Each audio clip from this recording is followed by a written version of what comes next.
3 o'clock, we've got loaded phone calls. We also have a man who looks like he came off a 4-day bender in Vegas. Hold on. You just need to just hop on the air. This is hilarious. Yeah. This is amazing. You pulled in the driveway at 7 in the morning. Yeah. And you were on an airplane that looked like a pencil. Yeah. What kind of operation are we running here at Lions HQ? Yeah, the video that Dan Miller put out there was hilarious. Check out Dan Miller's Twitter. He put be like the three of us crammed into one little tiny aisle. Well, why were you on a tiny plane? What the hell's going on? Yeah. So, wait, you were on a puddle jumper?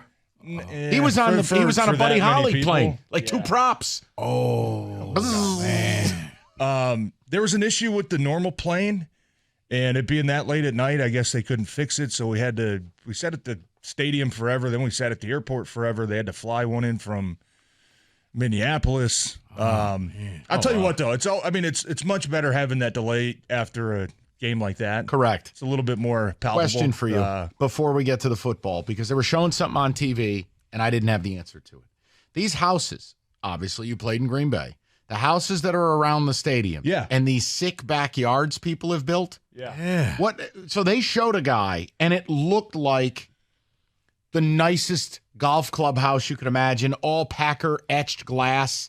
And he walked outside, and he has a fire pit. So are those like Airbnbs or actual people's homes? Both, I think. I know a couple guys that own those, and I think they rent them out on game weekends. Gotcha. That's what it looked like. Yeah, and they make a killing. I mean, up there in Green Bay, my goodness, they have like these garages kind of behind the house. Yes. And they turn those into like a clubhouse.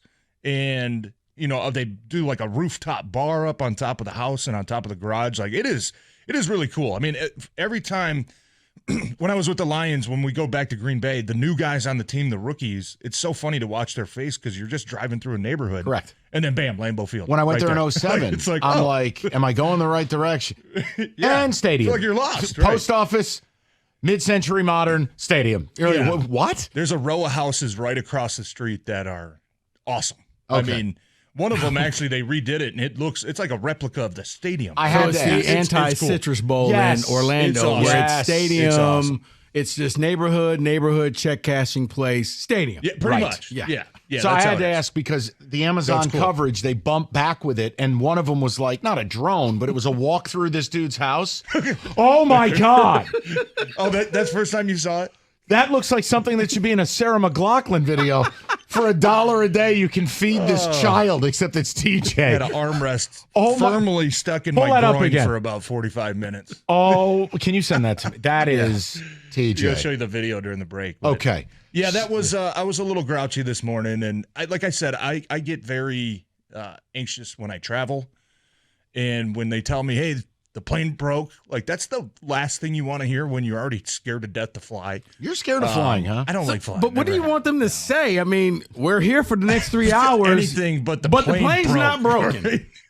We're just here. Stand-up comedy. I'm watching the engineer, and he's on the phone with the pilot, and he just goes, "Really?" And I'm like, that ain't good. Never seen that before. Yeah, the pilot's sick. Say that. That's way better. He goes, Say that again. How low is it getting? And I was like, that's not good. That's not good. In my That's not good 15 for my years anxiety. of doing this, I've never heard that before. So you're saying there's a chance the wheels don't deploy. All right.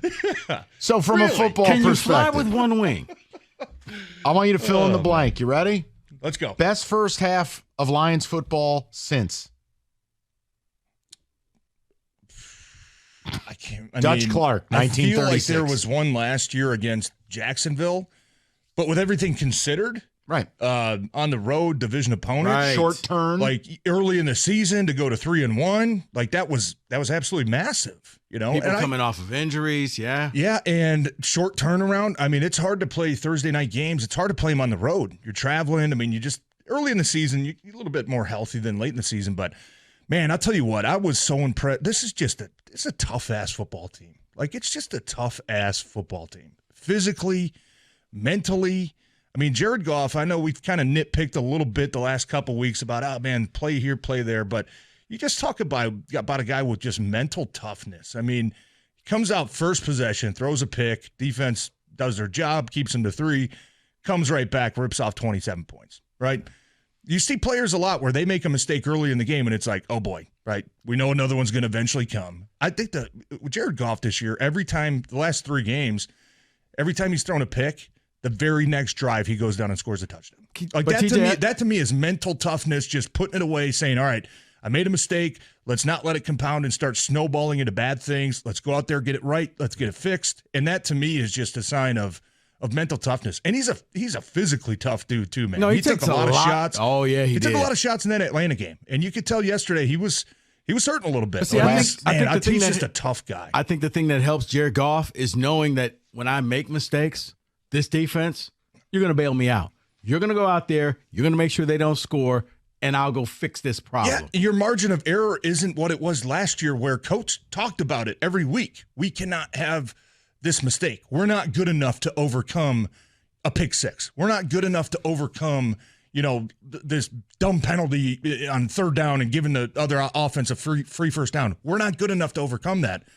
This year, you're not only good enough to overcome it, it's almost like it doesn't even matter, right? I mean, how many times in the past, was there you throw a pick the first drive of the game and it's like, uh-oh, it's going to be that type of game. Or end of the third quarter, right? I think we can all agree clock was, I think, at 0. Yeah, it was at 0. You're looking at the sideline, nobody's throwing a fit. It's like, whatever, didn't go our way. Let's go out there and play, right? Like, that's the thing that I watch at this team, and I watch them on the sideline up close and personal. I'm just like, man, I'm so impressed with their ability to respond and just to have a short memory and go back out there and do it again the next time. Like, that to me has been maybe the most impressive part. Nobody panics. Nobody freaked out, even after the third quarter. I saw that in the beginning, in the first week, though. We can't review it. Okay, whatever. Let's just go out there and keep playing. Yeah, think about the first week when the right tackle for the Chiefs kept jumping off sides and nobody was losing it on the sideline. It's like, all right. Yeah, it's just like, well, whatever, Hey, guys. Let's go do it again. They're not calling it, so just keep playing. Yeah, and the defense, offense goes out there and I know it didn't happen yesterday, but, the Kansas City game, late in the game, you go for it on 4th and 2, you don't get it. Defense, that's pretty easy to be like, damn, Patrick Mahomes, man, like, come on.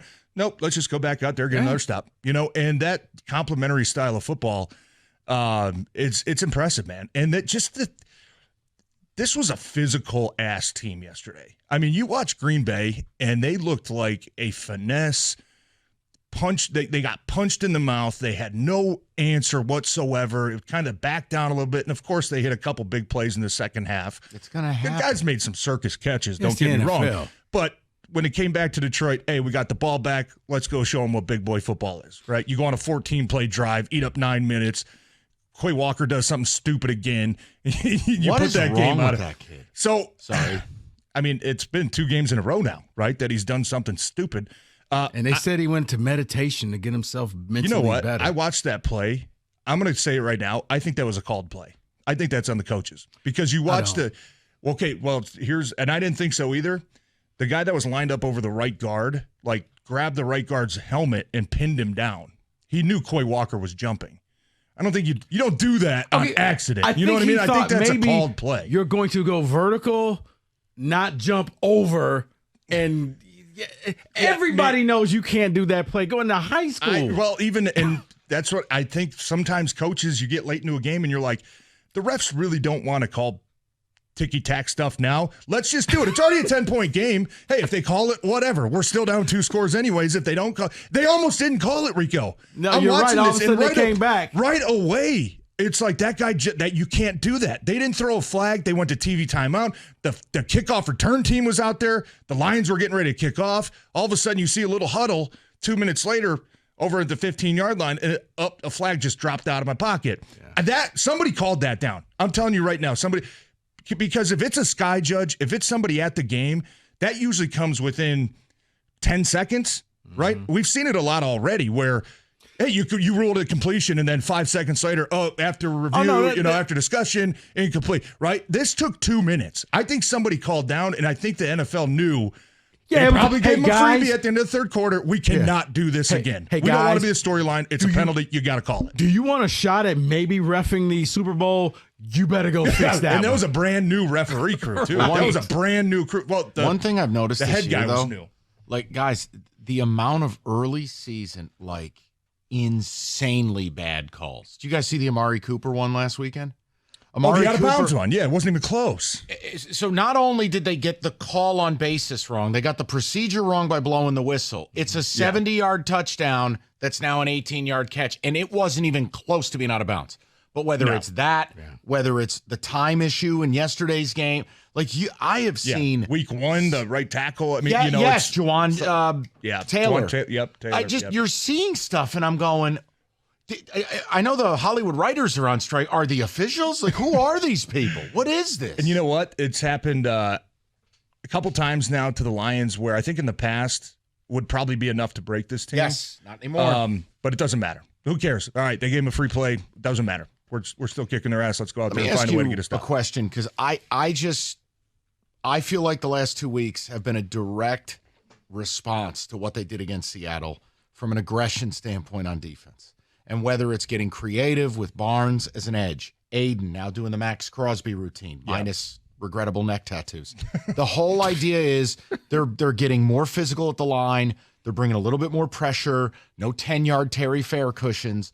What do you see out of it the last 2 weeks? I see guys winning one-on-ones. I do. And even I know after the Seattle game, a lot of people were kind of complaining and bitching about, no pass rush. We only just sacked Geno one time, right? I mean, you go back and Seattle's running 8-man protections, right? The couple plays that you did have pressure, you're giving up 15 yards of cushion. Just the defense just didn't match, right? Yeah. If you're going to bring pressure, you got to play tight coverage on the outside. And you know that ball's going to come out quick. The internal clock. Ball's coming out. Ball's coming out. We got a free runner. This isn't going to be, a 5-6 second play. Yesterday, they actually didn't bring a ton of pressure. They didn't. Maybe a couple run plays. I think maybe in the second half with the one where Jordan Love kind of felt pressure off the edge and he threw it backwards for a minus 10-yard loss. I liked off the slot. They did early. It was nice. Early. And that's what you kind of have to do to a team like that with a lot of the motion and with a lot of the zone that they like to run. That's a killer if you get outside pressure. But you go back and look at their third downs, second and longs, it's a 4-man rush. Guys are winning one-on-ones. Aiden Hutchinson's trying to get double teamed. I mean, he's a guy that you get to the line of scrimmage, it's like 597, right? In the Seattle game, he was getting double-teamed, triple-teamed, sometimes getting shot from 4 guys at the same time, and nobody else was winning the one-on-ones. Yesterday, Isaiah Buggs with a sack, right? John Kaminsky had a couple insane bull rushes. Charles Harris with the sack to close out the first half. You're starting to get guys to step up. And I think that's, just to finish, when you put a guy like Derek Barnes out there on the edge on the first third down against Atlanta, that kind of sends a message to the other guys. Calling them out. If you're not going to win your one-on-ones, we're going to try to find somebody that can. And that kind of boosted the pass rush to where everybody's like, okay, I don't want this guy I don't want a linebacker taking my spot. I don't want a linebacker rushing when it's my job on third down. And it's elevated everybody's play. Who was the tomato can filling in for Bakhtiari? Rasheed Walker. I think he was a 7th-round pick last year. Okay, you're a no-round pick. Yeah, they're offensive. That's where I had to ask. I almost felt bad, and then I realized DGAF, it's Green Bay. They look soft. They look soft. And I know you're missing Jenkins, who's a really good left guard. Bakhtiari sounds like he's going to be out for the season. They mentioned maybe surgery. Signed every year. No, and that's uncharacteristic of them to look like that. But I thought Green Bay's defense or offensive line looked completely soft. I mean, they got manhandled by the Detroit D line. And most of the game, Mike, we're rushing 4 guys. Yeah, you know what it reminded me of? That was huge. Privilege. It reminded me of privilege. Having 9 guys that can go get 10 sacks. Oh, we'll just rush 4 and drop 7. How did this become about me? Read something.